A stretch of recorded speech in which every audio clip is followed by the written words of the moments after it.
Hello everyone, welcome to this video where we are given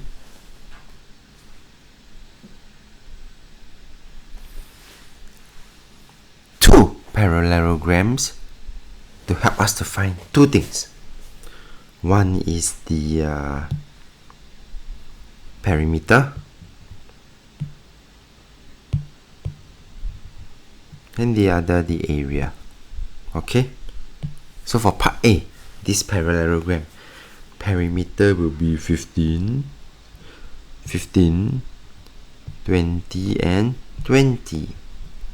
Okay, so that is pretty straightforward.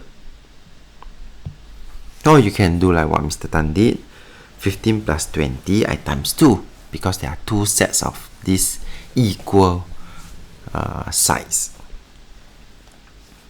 Now, to find the area, we have to identify the base and the height, which is 90 degrees to each other. I saw the 90 degree.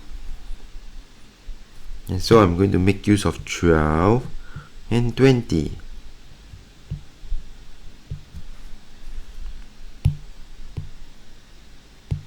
To give me the area of this parallelogram. Moving on to part B. 7 plus 4. Later I will times 2 because this is also 7 and this is also 4. 22 cm. And to find the area, we just need to make sure that the base and the height of this parallelogram is 90 degrees.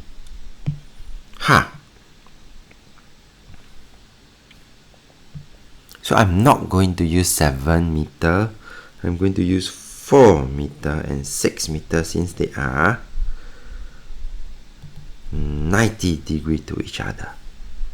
Okay, 4 times 6, 24 cm square.